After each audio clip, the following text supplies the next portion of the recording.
ئێوارەتان باش، من سامان بەشارتین بەرنامەی حەوت پرسیارتان پێشکەش دەکەم. وەک ئاگادارن دوێنێ کۆبوونەوەی ئەنجومەنی وەزیران بوو. دوای کۆبوونەوەکە ئەنجومەنی وەزیران بە شێوەیەکی مەتاڵی ینی بەیاننامەیەکی بڵاو کردەوە، ئاماژەی بەوە کرد ئەوەی کە لە بەردەست حکوومەت یاریمی کوردستان ئەمە بەسی نەوتە ئەتوانن ڕادستی سۆمۆی کەن، بەڵام لە مۆزوعی داهاتی نانەوتی تقریبان ینی شتێکی ئەو تۆ بڵاو نەبوویەوە. حکوومەت یاریمی کوردستان مەیلی وایە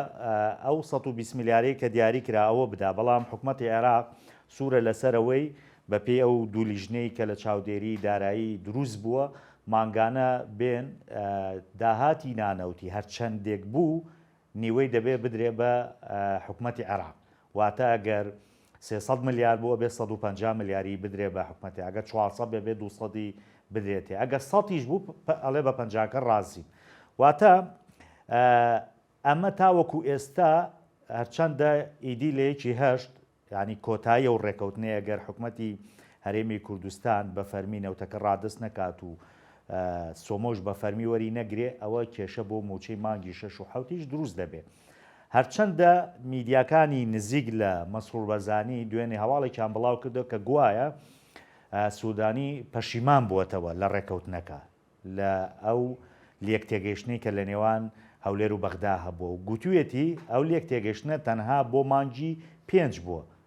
ئیدی بۆ مانگی 6 و 7 و مانکانی دیکە ئەبێ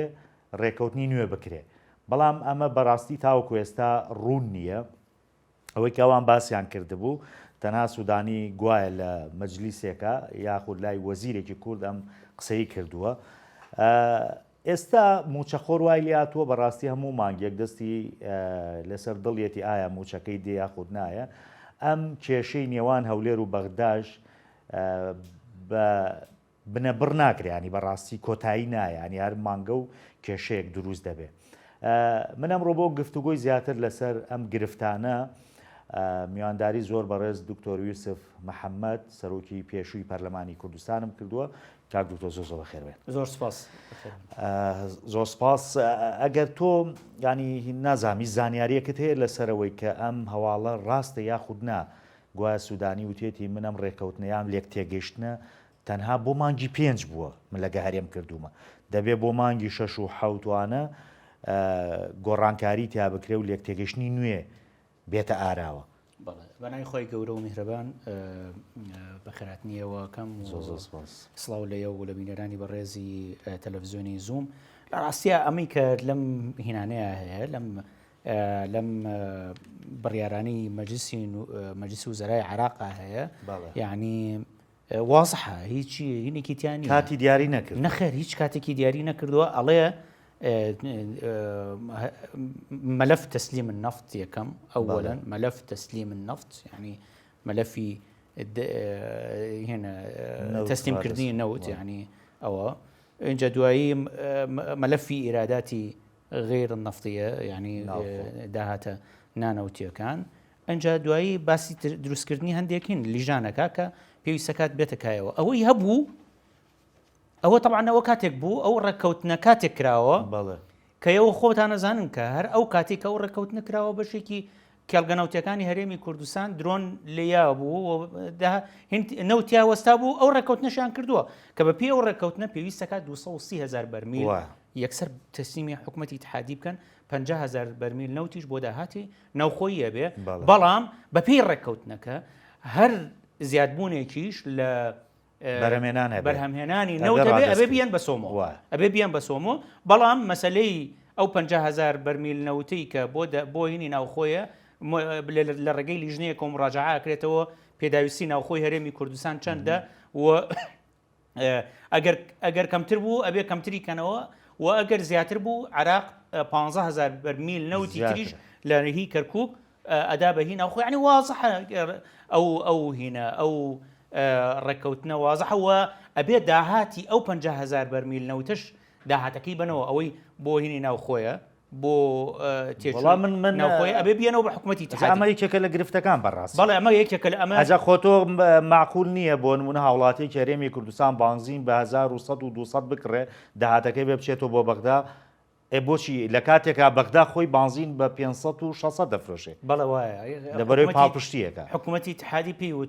پێی وتون و لەو وەفدانشی کە ڕۆشتن سەردانیان کردووە سوودانی دیسان و جەختی لەسەرەوە کردووە و هەمووشمان نەزانین یعنی سەیریکە هەر لەبەر خاتری ئەو مەوزوعە قانونی موازنەیان هەمواری یاسای موازنەیان جێبەجێ نەکرد کە لە ڕاستیە دەقی هەمواری یاسای موازنە زۆر متەوازنتر و زۆر لە قازانجی هەرێم بوو یعنی هەر لەبەر خاتری ئەم مەوزوعی کە هەندێک نەوت بمێنێتەوە بۆ پاڵاوگەکانی خۆیان ئەو یاسایان جێبەجێ نەکرد دوایی ناچار بوون ئەمە جێبەجێ بکەن ئەم ڕێکەوتنە بکەن کە بەڕاستی زمانی ئەمەی کە ئێستا هەیە زۆر قورسرە وەک لە هەمواری یاسای موازنە ئێستش دیسانەوە لە میدیاکانی خۆیان دیسانەوە دەستیان کردو بەم من بەڕاستی پرسیارەکەمەوەی دکتۆر ینی ئەمە بۆ ئەکرێ جەمە من ویستم ئاماژەکەت چییە من ویستم ئەوە باسکەم طبعا بەدڵنیاییەوە بەپی ئەوە بواە بەپی ئەو ڕێکەوتنە بواە خۆیسا بواە موچەی مانگی 5 ناتایە بۆ هەرێمی کوردستان بەڵێ چکەوە ئیلتیزامیان کردو لەوێ باسی ئەویان کردو کە بێت 230,000 بەرمیل نەوت بن بەڵام بەڕاستی ئەبێ ئەمە بڵین حکوومەتی اتحادی نیازپاکێکی بەرامبەر بە هەرێمی کوردستان پیشانیە بەوەی کە تەنها بە 120 ملیارەکەی داهاتی ناونەوتی هەرێمی کوردستان موچە یاوە 120 ملیاریان دا بە حکوومەتی اتحادی موچەی هەموو مانگی 5 هاتووە بۆ هەرێمی کوردستان گرنگە لەسەر ئەم نیازپاکیە هەردوولا لەسەر ئەم نیازپاکیە بەردەوام بن بە نیازپاکیەوە هەوڵی جێبەجێکردنی ڕێکەوتنەکە بن ئێستا هەرێم مەڵێ بەیانی بە پێی قسەی میدیاکانی خۆیان عێراق نیازی پاک نییە ئەخر بۆچی ئێستاپشیمان بۆ ئێستا تۆ ئێستا هەر بەڕاستی من و جەنابەت بە حەکەم بین لەم بینەیە بە پێی ئەو ڕێکەوتنە بووە ئەبوو موچە بنێرێ نەخێر ئەوە بوو موچە نەنێرە بە پێ ڕێکەوت ئەو نیازپاکی پیشانداوە طبعا من پێم وایە ئەم شتانی کە لە میدیاکانی خوانەوە بڵاویەکەنەوە بۆ زمینە سازیە کە لە ناوخۆی هەرێمی کوردستان بۆ ئەوەی ئەگەر سبەی ڕۆژ ئەو ڕێکەوتنیان جێبەجێ نەکرد ئەمان ڕێکەوتنەکان جێبەجێ نەکرد بڵێنەوە حکوومەتی اتحادی بووە بەڵام حەقە ئەوە بزان ئێستا وەکو جاران نەماوە جاران یعنی لە ئاستی اتحادی و لە ئاستی هێزە سیاسیەکانی تر لە سونە و شیعەوە زۆر ئاگان لەوە نەبوو لە ناو میدیای کوردیا چییە بزانێت بەڵام ئێستا ئاگان لێتی ئێستا ئینساتیان هەیە یەک بەیەکی ئەو خەبەرانی کە بڵاویەکەنەوە یەک بەیەکی ئەگاتەوە بە حکوومەتی اتحادی نەک حکوومەتی اتحادی ئینساتی خوانیان هەیە ئێستا تەنانەت هەندێک لە هێزە سیاسیەکانی عێراقیش بۆ نمونە حەلبوسی سونە نییە ئێستا ئینساتی میدیاکانی هەرێمی کوردستانەکەن بزان چییە وترێ و لە هەندێک لە میدیاکانی نزیک لە خۆشانەوە ئینساتەکە بڵاوەکەنەوە جە بۆیە حەقە یعنی دەمی ئەمانە بگیرێ یعنی ئێستا دەرفەتێک هاتوۆتە پێشەوە کە کێشەکانی نێوان هەرێمی کوردستان چارەسەر هەرێمی کوردستان و عێراق چارەسەر ببێ ئەوە موچەیەک هاتووە بەزەیەکیان بە حاڵی خەڵکی کوردستانە بێتەوە بۆ ئەوەی هیچ نەبێ ئەوە خۆیان ئینتخاباتیان لە پێشە یعنی ئێستا سبەی ڕۆژ ئینتخابات ببێ ئینتخاباتی ئەنجومەنی نوێنەرانی عێراق ببێ ئەگەر موچەنەیە چی ئەڵەن بە دەنگدەری خۆیان چۆن مامەڵە لەگەڵ دەنگدەری خۆیان ناکەن بۆیە حەق تۆزێک بەزەییان بە خەڵکی کوردستانە بێتەوە ئەم جۆرە میدیا تێکدەرانە تێکدانی ئەم ئەجواءە بۆستێنن بۆ ئەوەی بە نیازپاکیەوە ئەو گفتوگویانە بەردەوام بێ و هەوڵیەوە بدنەوێت موچەی خەڵکی کوردستان کێشەی تێ نەکەوێتەوە جارێکی تر بۆیە حەقی خۆیەتی ئێستا بۆ نمونە چەنە نەوت لە بەردەستیانە وەکو بەیاننامەی دوێنێ دەریان کردووە بەیاننامەکەی دوێنێی کە دەریان کردووە خراپ نییە لە ڕاستیە هەرچەندە هەندێک گرێوگۆڵی تایە لەسەر مەسلەی داهاتی نانەوتی هەندێک گرێوگۆڵی تایە بەڵام قەی ناکە یعنی بەم ڕایانێکی کە هەیەە بڕوانە گفتوگۆ لەو لیژنانە کە مەسەن لەسەر داهاتی نانەوتی بەڵام نەوتیان چەندە هەیە نەوتەکەیان بدەن بە سۆمۆ لە ڕێگەی سۆمۆ بفرۆشرێ و دوایی نەسەر باسکردنیەوەی بەس دکتۆر لێات خواعفوە لەسەر و نەوتە ڕادستکردنەکە من دوێنێ ئەن چاپێکوتنێکم لەگەڵ کاک شێرکۆ بوو قسەیەکی نوێی کرد وتی خۆیشتا کۆمپانیاکانیش ڕازی نین جارێ بەم ڕادستکردنە یعنی قسەیان لەگەڵ ئەوانان نەکردووە ینی مەبەستمەوە قەرزەی کە لایەنە چۆن ئەدرێتەوە چۆن قەرەبووی بۆ نمونە ئەم زیانانە ئەدرێتەوە ئەسا قسەکەرێکی کە هاتووە کە درۆنەکانە ینی بەڕاستی ئەمانش گرفتیکەن خۆی بەڕاستی ساڵی 2021 بەڵێ هنا لمفاوضاتی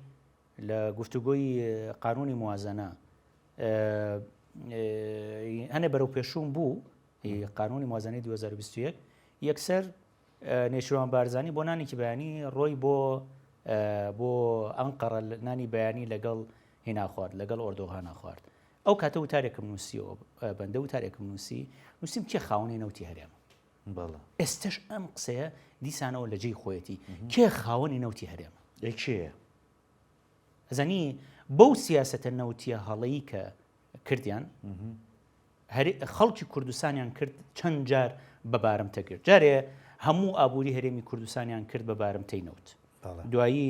لە مەسەرەی بە بارمتەبوونی نەوت هەمویان کردە بارمتەی کۆمپانیا نەوتیەکان دوایی کردیانە بارمتەی تورکیاش لە ڕێگەی ئەو ڕێکەوتنە 50 ساڵی کە هەیە و ئێستا وا خەریکا بینە بارمتەی عراقیش بەهۆی ئەو نەوتەوە بۆیە کۆی ئەو سیاسەتە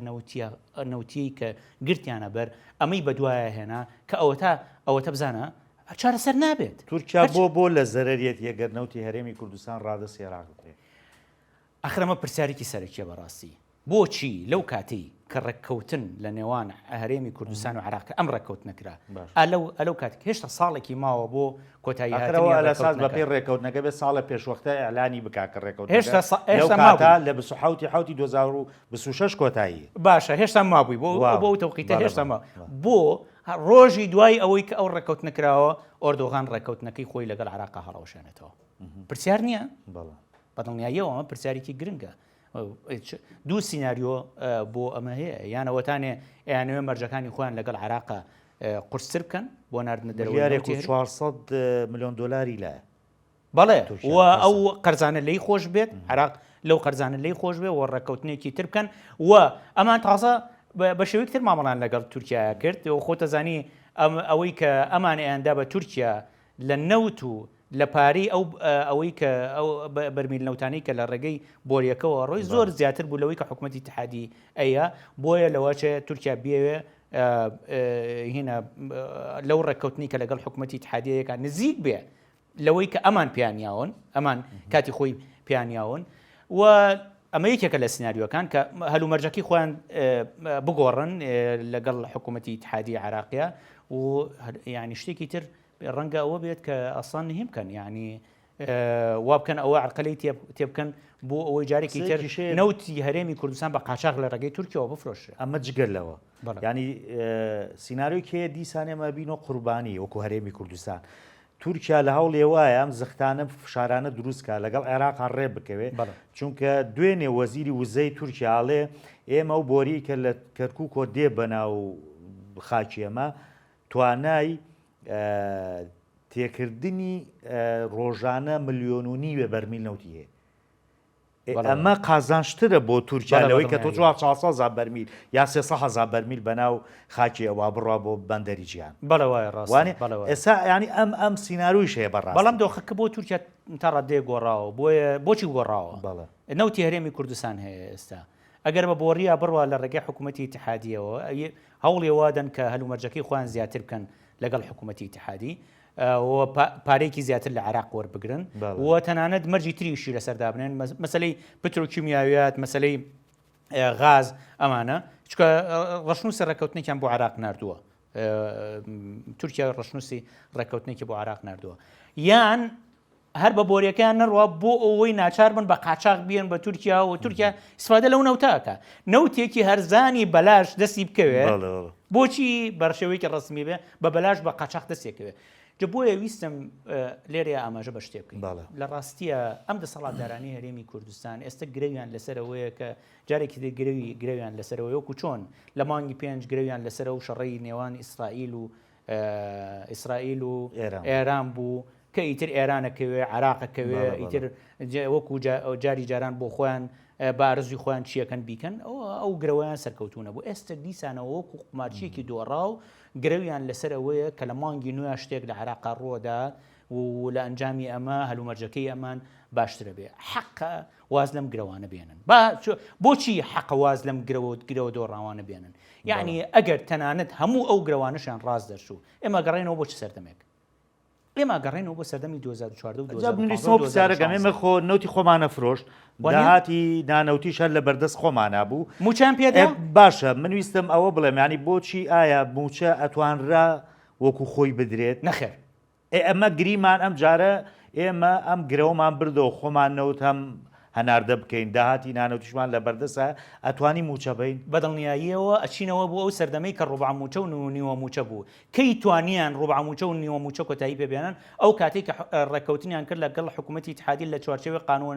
یاساکانی موازنەیە شتێک پارە لە عێراقەوە هەوە ئەمانیش نەوتەکەی خۆیانە فرۆشت تەکمیلیانە کرد لەو کاتەیە توانیان موچە بە تەواوەتی بن 2018 بەدواوە توانیان موچە بە ڕێکوپێکی بن 2019 دوای ئەوە دیسانەوە عرقەلی تێکەوتەوە لە 2020 گەڕاینەوە بۆ سەردەمی بڕینی موچە و ئەوانە جە بۆیە حەقە بەخۆیان ناچنەوە بەو سیاسەتە هەڵانی کە کردیان لە مەسلەی دەرهێنانی نەوت ئەزانی کاک سامان سەیریکە ئەمانە بۆیان نەبوو هەڵە بکەن لە مەسلەی فرۆشتنی نەوت و چۆنێتی دەرهێنانی نەوت ئەگەر مەسەرەن ئەگەر ئێمە تازە بووینایە ئێمە تازە بووینایە لە مەسلەی نەوت و دەرهێنانی نەوت و ئەمانە ئەمە کێشە نەبوو هەڵیان بکردایە بەڵام تۆ ئەزانی یەکەم بیری نەوت لە هەموو ڕۆژهەڵاتی ناوەڕاست کە هەڵکەندە نەوتی چیاسرخ بوو ساڵی 1992 یەکەم بیری نەوتی بازرگانی کە فرۆشتنی ینی بە شێوەی بازرگانی باش بوو لە کەرکووک بوو ساڵی 1920 لە هەموو ڕۆژهەڵاتی ناوەڕاست لە هەموو ڕۆژهەڵاتی ناوەڕاست لە کەرکووک بوو یعنی تۆ ئەزمموی 80 بۆ 100 ساڵت هەبوو لە مەسلەی دەرهێنانی نەوت لە منطقەیە معریفەیەکی کەڵەکە بووی زۆر گەورە هەبوو لە مەسلەی دەرهێنانی نەوت اینجا تۆ هاتی بەهەڵا نەوتە دەرهێنا نەوتە فرۆشت و ئەوە تا ئەبینین ئێستا ئەو سامانە خواکردە سروشتی خەڵکی کوردستانیان دەرهێنا فرۆشتیان بەڵام چیان لێ بەرهەمێنە ڕوبع موچە و نیوە موچە و وێرانبوونی کەرتەکانی تری ئابووری و فەشەلی سیاسی و فەشەلی اقتصادی و ئەمەی لێ بەرهەم هاو جە بۆیە ئەمانە تاوانبارن زۆر تاوانبارن بەڵام ئێستا کە تۆ ئەو سیاسەتە تاقی کردەوە سەرکەوتوو نەبووی بۆ نایەی لە ڕێگای فرۆشتنی نەوت لەگەڵ لە ڕێگەی سۆمەوە وردە هەوڵی چارەسەرکردنی ئەو کێشانە بی کە دروستت کردن وا بکەی وردە ئابوووریەکەت بەهێز بکەیتەوە حکومڕانیەکە لە ناوخۆی هەرێمی کوردستانە بەهێز بکەیتەوە نەک بڕۆیتەوە سەر هەمان ئەو سیاسەتە شکست خواردوانی کە بەم ڕۆژەی گیاندی زۆر باشە قسەیەک هەیە لەسەرەوەی کە ئێمە هەمیشە ینی ئەم گرفتە کە لەگەڵ عێراقا بەردەوامە ئێسا ینی لە باتی ئەوەی بۆ نمونە حکوومەت یاریمی کوردستان کار ئاسانی بۆ خەڵکە هەم لە ڕووی بژێوی هەم لە ڕووی پێدانی موچە ئێسا بارێکی قورسی خستوۆتە سەر شانی موچەخۆران کاک دوکتۆر خۆت ئاگاداری ینی ئەمان خۆیان نەهاتوون یاسای خانەنشینی یەکگرتووی عێراق جێبەجێکەن ئێستا لە مانگی حوتۆ لێبڕین لە موچەخۆران دەکەن و خانەنشینان لە 2014 تا و کاتەی یا خانەنشین بوون ئەو فەرمانبەرانشی کە تاوەکو ئێستا کە لە کاران لە سەداسی موچەکەیە بڕن بۆ فەرمانبەر 5 ساڵە بۆ عەفو بۆ خانشین 5 ساڵە بۆ فەرمانبەر 3 ساڵە کە هیچ فەرمانبەرێت ینی لە 50-60 هەزار کەمتی لێ نابڕێ خانەنشین 30-40 هەزاری لێ بڕێ ئەمە لە کاتێکایە کە ئەو لە سەدا حوتی خانەنشینی وەرگرتووە سندوقەکەی سفرە ئێستا خێرە داوای ئەم لە سەدا سێ ئەکەنەوە لە 2014 تاوەکو ئێستا جەنابەت ڕەنگە بزانی کە من بابەتێکم لەسەرەوە نووسی ئەوەی کە دەریان کردووە نایاساییە یعنی من کە نووسراوەکەم خوێندەوە پێشووتر باس لەوە کراکەوە عالەساس لەسەر داوای حکوومەتی اتحادیە باسی ئەوە کرا بەس کە نووسراوەکە خوێنیتەوە هیچ داواکاریەکی حکوومەتی اتحادیتیان نیە هەمووی ئەو لیژنانی خۆیانە و لیژنەکانی ئەنجومەنی وەزیران و نازانم چی ئەوە کۆنووسەکانی خۆیانە یعنی ئەوای خوێنیتەوە بەڵام ئەگەر داواکاری حکوومەتی اتحادیش بێ هەر ڕەوانیە جارێ ئایا ڕەوایە تۆ لە 2015 لە 2016 لە 2007 لە 2020 لە 2021 تەنانەت لە 2024 موچەی مانگی 12 نەیەوە تا 2023 وانە ویسم مانگی دوانزەی ساڵی ڕابردوو موچیان نێوە لە 2023 سێ موچە نەدراوە سێ موچە نەدراوە باشە تۆ ڕەوایە موچەت نەداوە بە ئەمە ویستم تخوا ئەوە بڵێ ینی کۆی موچە نەدراوەکان 41 موچەیە 44 موچە باشە 44 موچەت بۆچی تۆ ئێستا لە سەداسێکی لێ ئاواتی شێخجەناب کە وەزیری دارایی باڵێ لە ساڵی 2020 وابزانام 2020 بە یەک نووسراو بە یەک نووسراو کە ئەوە لە وەقایع کوردستانیش بڵاو بۆتەوە حەو موچەی بڕیوە بە یەک نووسراو کردوتی بە سێ فەقەرە بەڵام کە ئەی خوێنیتەوە ئینەکە چییە حەو موچەی بڕیوە حەو موچەی ساڵ خۆی 12 مانگە باڵێ یعنی 5 مانگیان بە لێبڕینەوە داوە حەو موچیان بڕیوە تۆ حەو موچە و بڕیوە نەداوە بە خەڵک ئێستا یعنی چی تۆی لە سەدا سێی جارە ئەو هەر موچەکەت نەداوە زاویستمەوە بڵێ دوکتۆر تۆ پیاوێکی قانونی بەڵێ یعنی ئەکرێ بۆ نمونە من کە پارەیەکم وەرنەگرتووە بەڵێ ئەکرێ تۆ پارەم لێ ببڕی لەبەرەوەی کە وەریشم نەگرتووە آخر فعلا نەخێر کێشەکە ئەمە نەخێر ناکرێت بە دڵنیاییەوە ناکرێت جارە طبعا ئەوە لایەنێکێتی ئەوە دیوێکێتی دیوەکەی تری ئەوەیە کە جەنابە باسی کرد تۆ ئەی لە ساحەوتە باش ئەوە بڵین ئێستا تۆ پێویستەکە لە ساسەی تری بێ ئەی کوا لە ساحەوتەکە عێراقەڵە سفرە سندوقی خانشینیارێ بۆ زانیاری جەنابەت ئەوانەی وەکو ئێمەمانان یعنی هەر کەسێک مەسەرەن ڕۆشت بێ پۆستێکی بینی بێت لە حکوومەتی اتحادی ئەوانە کە دوایی بەپێی قیاسای خانەنشینی بەرکار بەبێ ئیسtisنا طبعا بەبێ ئیسtisنا و بەوە یعنی تۆ پێویستەکات فعلا وەکو هەر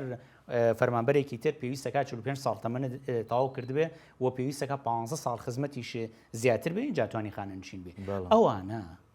هەر کەسێک خانەنشین بێت لە حکوومەتی اتحادی ئەگەر خزمەتی هەرێمت هەبێ ئەبێ هەموو ئەو ساڵانی کە خانەنشینی خۆت خانەنشینی دیاوە تەوقیفاتی تەقاعودی دیاوە هەمووی لێ وەرەگرنەوە لەوێ هەمووی لێ وەرەگرنەوە پێم وایە لە پەرلەمانتارێکم پرسیوتی هەمویان لێ وەرگرتوینەتەوە بەڵێ هەمووی لێ وەرەگرنەوە هەمووی لێ وەرەگرن بۆچی کەمانە سندوقی تەقاعودیان نییە باشە کەواتە ئەمە جارێ سندوقی تەقاعودیان نەبووە یاسای خانەنشینی یەکگرتویان جێبەجێ نەکردەوەی 2014 تا دوای ئەوەی کە ئێمە چوونە دادگای باڵای فدرالی قرارێکمان بۆ موچە خۆرانی بۆ خانەنشینانی هەرێمی کوردستان پچڕی بەوەی کە خانەنشینیەکان هاوتا بکرێتەوە لەگەڵ حکوومەتی اتحادی و لە خوا بەزیابێ دوای هێنان و بردەیەکی زۆر ساڵی ڕابردوو دەستیان کرد بە جێبەجێکردنی الحەمدولله ئێستا ئەگەر موچە بدرێ ئەوە وەکو بە هاوتاکراوی وەریەگرن باشە تۆ یاساکەت لە 2014 جێبەجێ نەکردووە واتە خانەنشینیت بەپێی یاساکە نەداوە بەڵێ یعنی چی ئێستا تۆ بڕگەی یەک تەنها ئەو بڕگەیی کە لە سەدا حەوتە ئەیکەی بە لە سەدا دە ئەو لە سەدا سێی لێ وەرەگری لە کاتێکە تۆ موچی خانەنشینیت پێنەیەوە یعنی ئێستا خانەنشینێک 2015 خانەنشین بوو بەڵێ باشە 2016 خانەنشین بوو ئەبوو لە 2014ەوە بە هاوتاکراوی تۆ خانەنشین کردە خانەنشین نەکردووە بەڵام یەی تەرفیعاتیشی بۆ نەکردووە بەڵام یەی ئەو لە ساسی ئەی لە سا 15 خۆیان خۆ بەپێ و یاسایە بێ خۆشیان لە سا 15 بن باڵە لە ڕووی یاساییەوە ئەو نووسراوە نایاساییە بۆچی نایاساییە مڕۆنم کردوێتەوە طبعاەوە بابزانین مانگی حوت على سەز لە موچەی مانگی حوتە بڕێوانە ڕۆنم کردوێتەوە بڕیارەکانی دادگای باڵای فدرالی لە ڕۆژی دەرچوونیانەوە کاریان پێکرێ ئەو بڕیاری دادگای باڵای فدرالی بۆ ئەوەی کە یاساکەی کە پێشتر جێبەجیان کردو نادەستوریە چکە هەڵۆشاوەتەوە لە حکوومەتی اتحادی و پێویستەکات یاسایی ژمارە 9 ساڵی 2014 جێبەجێ بکەن لە 23/11/2022 دەرچووە واتە لە 23/11/2022 فعلا پێویستەکات ئەو لە سەدا سێ لە فەرمانبەران ببڕێ بەڵام لە کاتی هاوتاکردنەکە هەر لە سەدادا بڕێ با من عرض بەڵێ لە فعلا ڕاستە ئەبێ لە 23/11/2022 ئەو لە سەدا سێ ئیتر زیاد بکرێ ینی لە سەدا دە بڕێ خۆشیان لە سەدا 15 بن بەڵام لەو بەروارەشەوە پێویستەکات هەموو خانەنشینانی هەرێم موچەکانیان هاوتا بکرێتەوە بە یاسا تازەکە باشە تۆ نەتکردووە تۆ موچەکەت هاوتا نەکردوێتەوە لەکەیەوە هاوتاو کرد لە مانگی حوتەوە هاوتاو کرد و مانگی حوتی ساڵی ڕابردوو تەمانەوە قەرزە لەسەریان بۆ زانیاریت لە ڕووی قانونیەوە لە 23/11/2022 ئەوە ماڵە لە سەریان کە پێویست دەکات هەموو خانەنشینی هەرێمی کوردستان لەو کاتەوە موچەکانیان هاوتا بکرێتەوە بەڵام تۆ نهاتووی موچەکەت هاوتا نەکردوێتەوە لەو کاتیان موچەکەت هاوتا نەکردوێتەوە ئێستایی بە ئەسەری ڕەجعی ئەیگەڕێنێتەوە بۆ یەکی 2014 بۆی ئەو نووسراوە هەڵەیە ئەو نووسراوە نایاساییەوە هیوادارم هەڵی وەشێنەوە چونکە بەدڵنیاییەوە ئەخی چێ هەڵی وەشێنتە دوکتۆر خۆ قسەکە لێرای سا فەرمانبەرێک یانی چی پێ ناکرێ کاتێ موچەکەی وەرەگرێ ئەم لێ بڕینەی بۆ کراوە بەڕاستی بەڵێ وەکو جەنابیشتان دەڵێن ئەمە نایاساییە خۆ لە کاتێکا تۆیی ئەمەکەی ئێخۆ ئەبێ 12 سەرموچەیشی بیتی تۆ نەداوەتێ بەپێی قانونەکە خۆی هەر نەک ئەوەشی نەکردووە فعلا ئەوەی تەرفیعیان وەستاندووە جگە لە تەرفیعات تەرفیعیان وەستاندووە کە ئێستا عێراقیە بەڵێ بەپێی قانونە یعنی بە قانون دیاری کراوە تۆ ناتوانانی تەرفیع لە خۆتەوە بوەستێنی بە قانون دیاری کراوە لە قانونی 22 ساڵی 2010 شێوازی تەرفیع دیاری کراوە لە 2012 تعدیلێکی تیاکراوە بەڵام هەر دیسانەوە شێوازی تەرفیع دیاری کراوە و یاسایەت تۆ لە هەرێمی کوردستان کاری پێەکەی دوایی تۆ بەپی یاسا ملزم بووی کە ئەو موچە پاشەکەوت کراوانی کە نەتداوە بە یاسایەکی چاکسازیان دەرکە هەڵایەکی گەورەیان دروست کرد لە پەرلەمان و لە حکوومەت و کە ئیتر ئەمە چاکسازیەکەن لە هەرێمی کوردستان دەریشکە و چاکسازیەکان هیچ نەبوو هەندێک شتی ڕۆتین و ئەوە نەبێ بەڵکو لە دوای ئەوە خەرجی لە هەرێمی کوردستان زیایی کرد کەمی نەکرد لە دوای ئەو یاسای چاکسازیە خەرجی زیایی کرد کەمی نەکرد باش کەواتە هەر لە بنچینەوە کەواتە هەر یاسای چاکسازی نەبوو یاسایەکی خراپکاری بوو باشە بەڵام بەپی ئەو یاسا چاکسازی خۆ ئەبوو ئەو موچە پاشە کەوت کراوانەی کە هەبوون هەمووی بخەنە سەر حسابێکی بانقی بۆ موچەخۆر دیاری کرابێ کە هەر یەکە و چەنێ پاشەکەوتی کراوە کوا کردویانە وڵای هەر لەسەر پاشەکەوتە باش واتە بین وێساگەر جەنابەت ئاگادار بێ هەفتەی ڕابردوو ئەم سایتی شەفافیەتە هەیە زۆنی سەوز دەڵێت داهاتی هەفتەی ڕابردوو 87 ملیار دینارە بەڵام 5 ملیاری کاشە چون مقاسەیان کردووە بۆ کۆمپانیایە ئێسایەن ئەمە ئەکەن من ئەمەی ڕای جەنابەت لەسەر ئەمە بزانم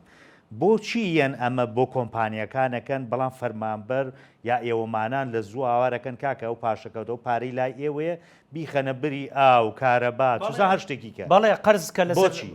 فعلا لەبەرەوەی ئەم دەسەڵاتە لە ڕاستیە ئەم دەسەڵاتە دەسەڵاتێکی نیشتیمانی نییە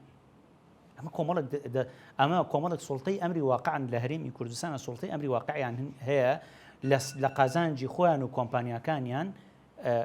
باسی تۆزە پێش ئێستا باسی ئەومان نەکرد کە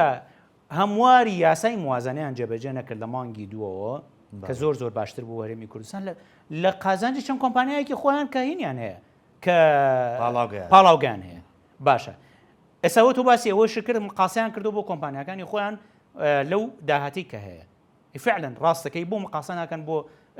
بۆ فەرمانبەرانی هەرێمی کوردستان ئەو هەموو موچەیان پێ نەداون مثلا ئێستا کابرا قەرزاری کارەبایە قەرزاری زەڕیبەیە قەرزاری ئاوە مقاسەی بکە لەوەی کە تۆ نەداوەتێ دەیان ملیۆن دلار عفو دەیان ملیۆن دیناری هەر فەرمانبەری قەرزار بۆ مقاسەی ناکەن ئەی باشە ئەم هەموو باج و سەرانەیان لەسەر خەڵک زیاد کردووە کۆمپانیا گەورەکان کۆمپانیا زەربەحەکانی خۆیان باجیان لە باش خۆش بوون من قسەکەم لەسەرەوەیە ئەو داهاتەکە بەرزەکاتەوە ئەمە گرفت بۆ عێراقی بۆ نێوانە ئەو لێر و بەغاش دروست ناکە بەدڵنیاییەوە تۆ داهات بەرزەکەیتەوە بەڵام پارەی کاشت نییە عێراقەڵێەوە تا تۆ لە هەفتەیەکا بۆنەوە لە سلێمای هەشتا و حوتە 5 ملیار تۆ داهاتتە بووە لە ماهەکە زیاترە وانە بەڵێ کە ماهەکە 5 ملیۆنیان یا 5 ملیۆنیان سلێمانیوانە بوو کەواتە لە هەفتەیەکە تۆ زیاتر دەستکەوتووە لە مانکە ئەی بەدڵنیاییەوە خۆ ئێستا تۆ ئەوە بەوەش نییە ئەعلانیەکەن یا ئەعلانی ناکەن ڕاستیە ژنە دروست کراوە یەک بە یەک جەردی ئیشەکانەکەن کە ئەعلانیشی بکەن یا ئەعلانی نەکەن ئەوە وردە دەرەکەوێت ینی ئەوە کە جاران داهاتی گومرگەکانیان ئەعلان ناکرد حکوومەتی اتحادی لە ڕێگەی ئێران لە ڕێگەی تورکیا زانەیە داهاتەکان چەند زۆر واضح زانێت چکاوانە خۆ دەوڵەتەوە ئەم قاچاقی وشتانە هەموو ێزانرێ ئێستا چەنە ئێستا دوێنێ عبادی قسەی لەسەر ئەمە کردو بەڵێ یان ڕۆژنامەسێکی ئەمە بینیەوە کاگاکە ینی باسی گەوتێتی هەرێم پابند نابێت تاوەکو ئێستا شەوە تا نەوت بە قاچاق خەفرۆشێ داهاتی نانەوتی ڕادست ناکە تێگەی لە سەردەمی مناوە توێتی من داوای 100,000 بەرمیلم لێکردونیان ناوەتێ بەڵەوەیەوە ڕاستە بەڵەوە ئێستا ینی وتێتی بە بەردەوام هەرێمە کێشە دروستەکە و پابەت نابێت بۆیە زۆر گرنگە لە هەموو ئەو هینانی ڕابردوو پند وەربگرن ئەم یاری مشکوشیلەیە لەگەڵ عراق کۆتایی پێبێنن من ناڵێم هەر ئەمان لە ڕاستیە لە ئاسی حکوومەتی اتحادیش پێویست دەکات هەردوو لا بەنیاز پاکیەوە مامەڵە بکەن ئەمەی کە من تۆزە دەسەڵاتم هەبێ ئیتر خۆم بدزمەوە لە ئیسلامەکان بەرامبەر بەوە ئەو تۆزە دەسەڵاتی هەبێ هەلومەرجی زیاتر بەسەر ئەمانە فەرسکە ئەم یاری مشکوشیلەیە کۆتایی پێبێنن یعنی ڕێککەوتنەکە جێبەجێ بکەن یعنی ئێستا سێریکە فعلا ڕاستەکە عباتی کاتی خۆی 100,000 بەرمیل نەوت نەک عادل عەبدولمەهدیش هەر بە هەمان شێوە وتی 100,000 بەرمیل نەوتم بەنێ من چاوە پۆشم لە هەمووی تر باشە نەیان کرد گەیشتین بەکوێ گەیشتین بەوەی کە ئێستا لە ڕێککەوتنەیەکە جیان کردوتەوە ئەڵێ چەنە نەوتە هەبوو چەنە نەوتە هەبوو ئێستا 230,000 بەرمیل نەوتێ خۆت ئەڵێ 230,000 بەرمیل نەوتەیە چەنە نەوتە هەبوو ئەبێ لە ڕێگەی سۆمەوە بیفرۆشی ئێستاش ئەوە بکەن باشترە چونکە وردە ئابووری هەرێمی کوردستان گۆڕانکاری بەسەرایەتەوە پشتە سوور نابێ بە تەنیا نەوت وردە ناچارە بێ ئاعتماد بکەیتە سەر کەرتەکانی تری پیشەسازی کەرتەکانی تری ئابووری گەشت و گوزارە پیشەسازیە کشت و کاڵە وردە ئابووریتە بژێتەوە ینی بۆیە ئێستا ئەمە بۆ خەڵک دکتۆر وانە بەڵێ وایە ڕاست بەڵام بۆ حیزب بوو ئەو کەسانەی کە سوودمەندن لە ئێستا بە فرۆشتنی نەوت ئەمان زەرمەندە بنەو کاتە خۆ گرفتەکە لێرە بەڕاست چەندین دەسەڵات بە نەوت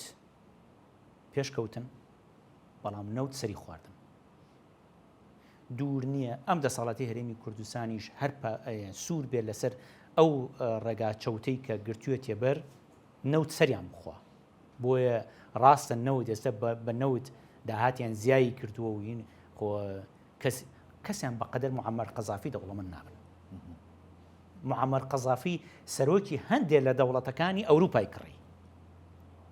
سارکوزی لەسەر چی درا بەدادکە سەرۆکی پێشووی سەرۆکوەزیرانی پێشووی ئیتالیا ناوەکەین بەڕاستی بیرچووە ئێستا ئەویش لەسەر چی درا بەدادکە مەلەفی لەسەر بووەوە ڕاست بە پارەی نەوتی لیبیا دەمیان چەوت کرابوو ئەمان تاکێت ئەمان لیبیا تاکەی معەمەر قەزافی تاکەی توانی بڕکە ئەمانیش هەر ئەوە ناتوان بڕکن بۆیە سیاسەتەکەیان هەڵەیە پێویستە کات بە خۆیان بچنەوە وەگەرنا نەوت احتیمالەکە سەریان بخوا زۆر باشە ئەگە بێمە و سەر بەڕاستی موچە ینی بە بۆچوونی جەنابەت بە خوێندنەوەی جەنابەت ئەمە بۆ کاتیە یان چارەسەر ئەبێت یا بەڕاستی هەوڵیانە موچێ بدێت و دوای 3 مانگیکە دیسان هەوڵبەنەوە تا موچێکی کە ئەدرێ ئەم خەڵکە ئاوا بڕەکات تا کاتی هەڵبژاردن بەدڵنیاییەوە چونکە ئەلەساس بە قسەی ئەوان سوودانی شتێتی من زەرەرێکی زۆرەکەم لەم ڕێکەوتنانی زەرەری سیاسی لە کاتی هەڵبژاردنە کە من بەم شێوەیە مامەڵەکە هەرێماکەم نایکەم باسمان کردووە پێشووتر باسمان کردووە ئەمە وتمان ئەم ساڵی هەڵبژاردنە چاوەڕێی نەرمی زیاتر نابێ بکەن چونکە بەدڵنیاییەوە سوودانی شێوێ لە سەرۆکاتی حکوومەت بمێنێتەوە نایەوێ شتێ بکە کە لە ڕابردوو زۆر مجاملەی کردوون بووە من پێم وایە هیچ سەرۆکوەزیرانە بەقەدەر سوودانی مجاملەی نەکردوون و لە هیچ سەردەمێکیشە لە پێش 2014 وانە بوو ینی پێش 2014 هەموو ساڵێک بە باشی پارە لە حکوومەتی اتحادیەوە هاتووە بەڵام لە دوای بە سەربەخۆن فرۆشتنی نەوتی هەرێمی کوردستانەوە بەقەدەر ئەو سەردەمی کە سوودانی سەرۆکوەزیرانی عراق بووە من ناڵێم سوودانی باشە یا خراپە من بستمەوە نییە چونکە بەڕاستی سوودانی لە هەندێک یعنی ئێمە ملاحەزەی خۆمانمان لەسەریە بەڵام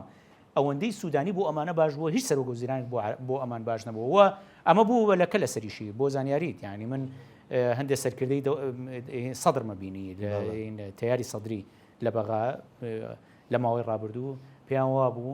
کە لە هەموو ئەو سەردەمەکانی پێش سوودانی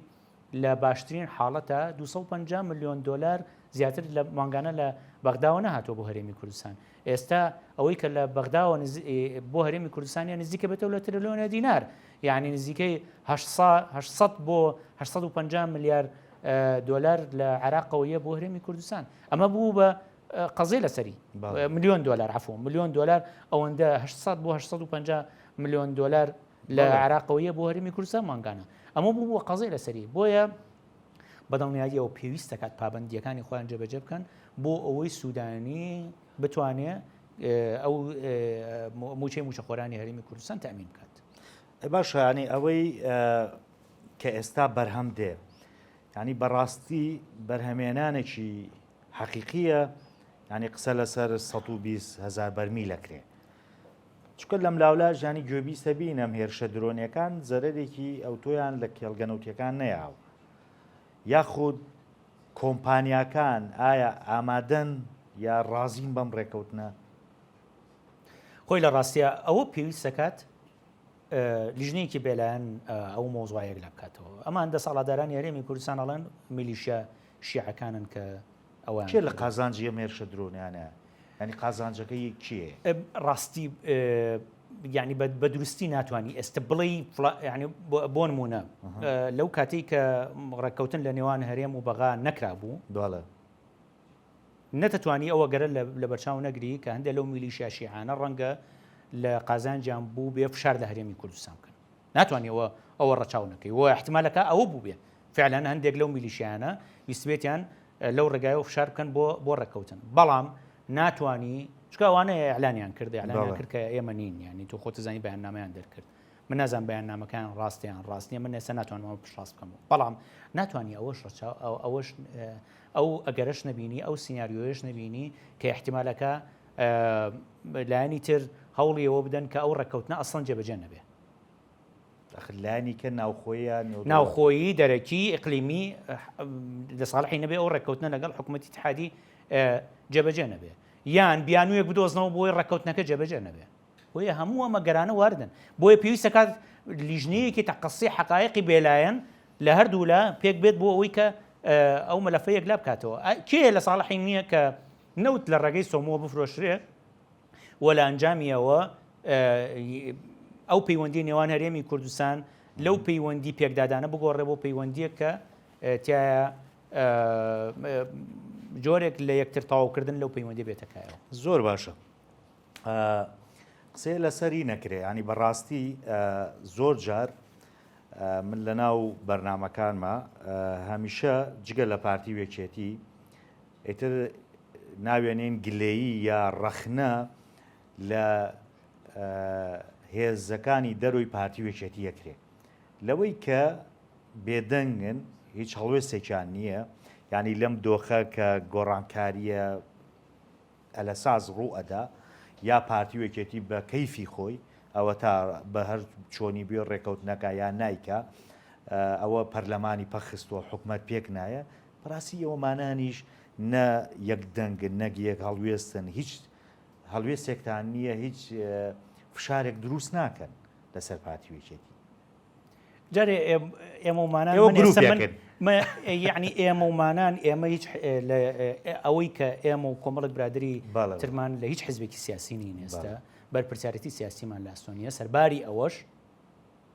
لە ماوەی ڕابردوو هەوڵتانە هەوڵێکی زۆریشمانە و هەوڵێکی زۆر دەقیق و چڕ و پڕ لە دەرەوەی میدیا و ئەوانە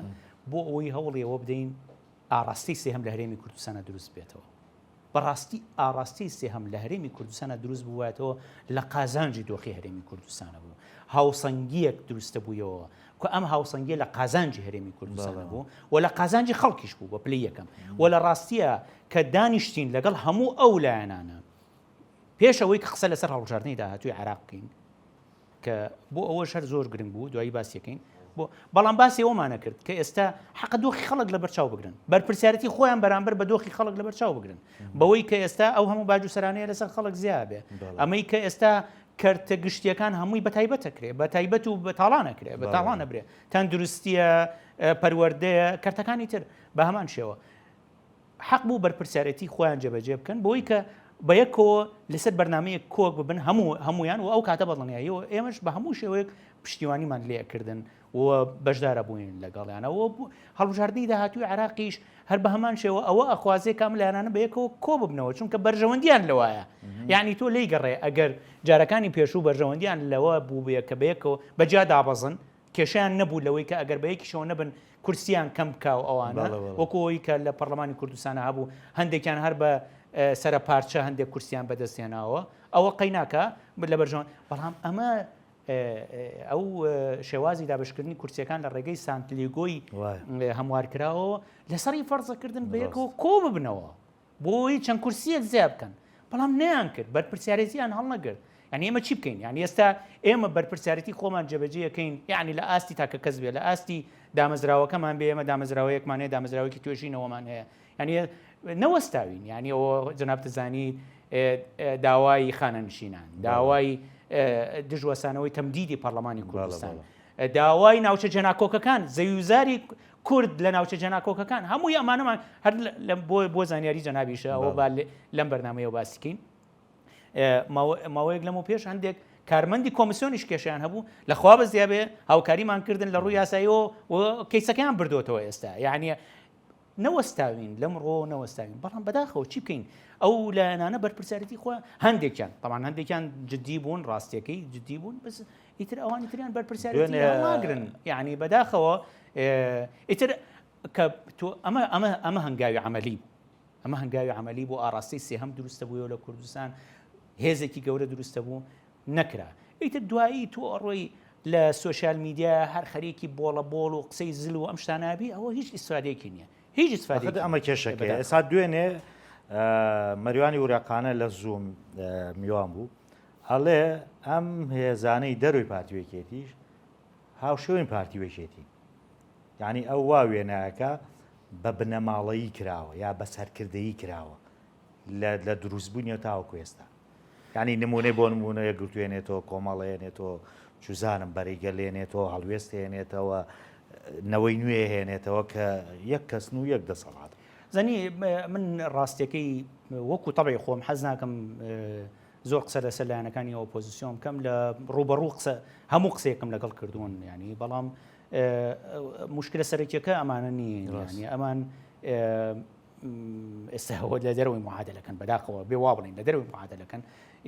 تەرکیزمان نابێ بڕوا بۆ شتی تر بەڵام بەدڵنیاییەوە ئەوانیش بۆ خۆیان کێشەی خۆیان هەیە یعنی ئێمە ویستمان هێزێکی تۆکمە دروست بێ کام نەخۆشیانیتیانە بێ بەداخەوە ئەویش قۆزرایەوە بۆ هەندێک شتی تایبەت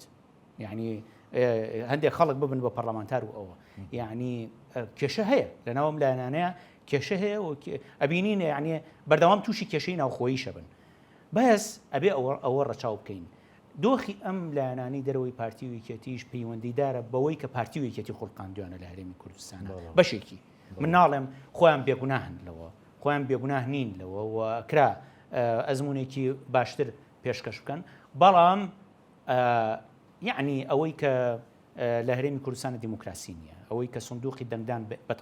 بەتەنها یەکلاکردەوەی ململانە سیاسیەکان نییە ئەوەی کە بۆ نمونە یاسای بودجێ حیزبەکان جێبەجێ نەکرا لە هەرێمی کوردستان بۆ ئەوەی ئەم حیزبانە هەر یەکە و سەرچاوەیەکی داهاتی پاکی خۆی هەبێ کە بتوانرێت چاودێری بکرێت لە ژێر هەژمون و هەیمەنی پارتیوێکێتی بێنە دەرەوە هەموو ئەمانە بەدڵنیاییەوە ڕنگدانەوەی لە سەلایەنەکانی تریش بەجێڵێ بەڵام لەگەڵیشە منیش هاوڕام کە ئەمانش خۆیان بۆ خۆیان هەندێک کێشەی بنیادی خۆیان هەیە کە ئەیانتوانی نموزەجێکی جیاوازەوەی پارتیوێکێتی زۆر باشە ئێستا من ویستمەوە بڵێمانێ ئەم بە پێم ڕێکەوتنە یا ئەم لێ تێگەشتنی نێوان ئەولێر و بەغدا دەبێت ئێمە لە 150 داهاتی نانەوتی بدەین بە بەغدا ئێستا کاتی ئەوە نییە هەرێمی کوردستان ئەو هەموو باج و زەڕیبە و هەموو شتەی لەسەر خەڵکی هەرێمی کوردستان گران کردووە کەمی کاتەوە یعنی بۆ نمونە ئێوەمانان گلەیتان لە نرخی کارەبایی بچوە کاژمێریە بوو بەڕاستی زۆرە بۆ خەڵک لە بانزین لە زەریبات لە باج ئەمانە حەق نییە پێداچوونەوەی پێ بکرێت قەرارێمە پارەکە بۆ خۆمان نەبێ بەڵێ وایە ڕاستە کە تۆ پارەکە ئێستا لە 150 داهاتی نانەوتی ئەبێ بدەیتەوە بە حکوومەتی ئیتیحادی بۆیە پێویستە کات ئەشتوان ڕێ دوانی حکوومەتوان ڕێ هەمووی بڕیارە ئەو یاسانی لە عراق چییە وەرەوە جێبەجێ بکە یاسا ئەو ڕیاسا و ڕێنمایانەی لە عراق بۆ مەسەلەی باج ڕسومات چییە وەرەوە جێبەجێ بکە بەسەر هاوڵاتیانی هەرێمی کوردستانیشە بۆیدا یعنی ئێستا بە پێ ئەو ڕێکەوتنی کراوە بە مەرج لەسەریان 120 ملیار مانگانە بن بەڵام ئەگەر داهاتی نانەوتی لە هەرێمی کوردستان لەوە کەمتر بێ خۆ نایە بە زۆر بیسەپێنێ بەسەر تا بڵێ ئیلا هەرێ بێ 120 میلیار بێ نه ئەگەر تۆ فعلەن داهاتەکانێک کەمتر بوو ئەتوانی بڵێ کاکەوت تو بە پێی ئەو یاسانی کە تۆ هەتە بە پێی ئەوی ڕێنمانی بڵێ لە 150 ئەوە ئەدەم بەڵام من پێم وایە سەرباری هەمووەمانە زۆر گرنگە لە هەرێمی کوردستان باج و ڕسومات بە قانون ڕێک بکرێتەوە